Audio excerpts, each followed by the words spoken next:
Всем привет! Сегодня на моей кухне будет по-домашнему вкусно, потому что будем готовить простое, очень вкусное блюдо на каждый день из простых доступных продуктов. Я уверена, что каждая хозяйка готовит это блюдо так же, как и борщ, только по-своему. Я сегодня покажу, как готовлю я, как любят это блюдо в моей семье. Получается очень вкусно, и все в моей семье едят его с удовольствием, и взрослые, и дети.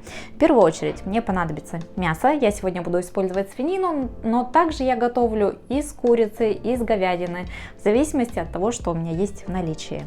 Мясо мы с вами порежем кубиком, не мелко, достаточно крупно. Ну, вот такими вот кусочками.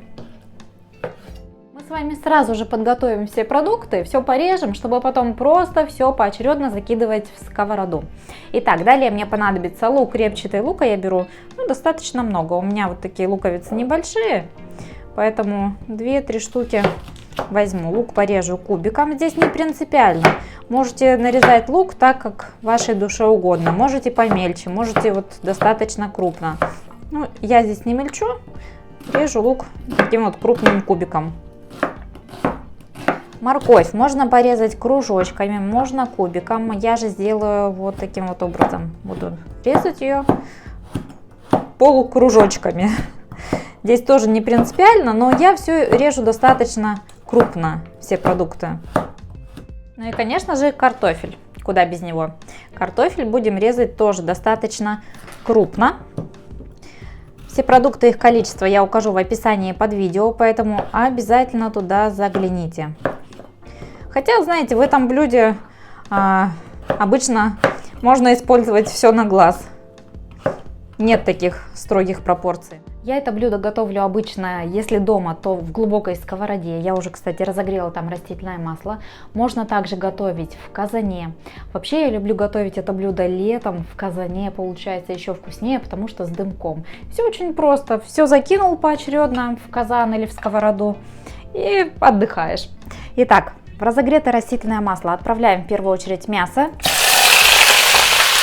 Вот так. И быстренько его обжарим. Нужно, чтобы мясо подрумянилось.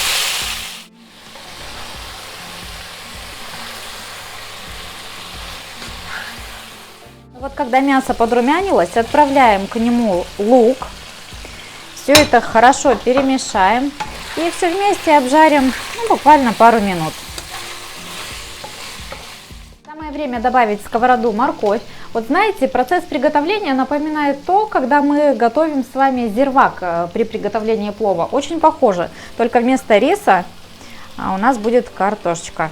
Добавляем морковь, все еще раз перемешиваем и все вместе обжаривать будем еще минутки 3, чтобы морковь слегка подрумянилась.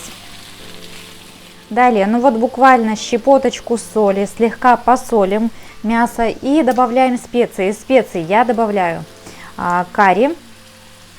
Я укажу в описании под видео, обязательно туда загляните, какие специи я использую. Кориандр свежемолотый. Обязательно вот попробуйте именно свежемолотые специи, они более ароматные, блюдо получается с таким насыщенным вкусом. Смесь перцев тоже свежемолотая у меня.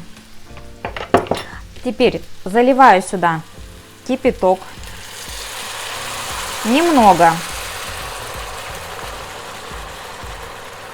Но вот так, чтобы вода покрывала мясо примерно наполовину. Все это можно сейчас перемешать. Вот так.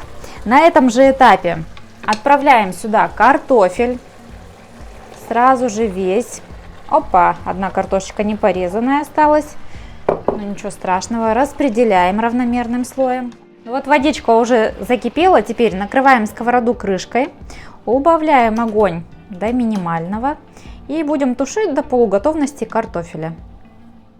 Картошка тушится уже 20 минут. Давайте посмотрим, что у нас здесь в сковороде. Она еще, конечно же, не совсем готова. Но вот протыкается, но еще, знаете, такое состояние аль денте. Теперь самое время посолить. Соль добавляйте по своему вкусу. Не забывайте, что щепоточку соли мы уже добавляли с вами в мясо. Далее сюда добавляю чеснок, пропущенный через пресс. Ну, вот так распределю равномерно. Я чеснока не жалею, добавляю его прям вот побольше. Смотрите сами, как вы любите. Если менее чесночное любите, тогда добавляйте чеснока поменьше. Обязательно лаврошечку, тоже можно сразу же добавить. И все это заливаю кипяточком. Вот так. Огонь можно прибавить. Я люблю, чтобы был бульон, поэтому воды доливаю вот так, чтобы она была вровень прям с картофелем. Если любите, чтобы было жишки поменьше, то наливайте поменьше. На этом этапе все вот это вот можно перемешать. Ой, уже очень аппетитное, ароматное блюдо у нас. Все хорошенечко перемешиваем, накроем сковороду крышкой и будем еще тушить до готовности картофеля. 10 минут у меня еще тушилась картошечка. Вот так, она уже полностью готова.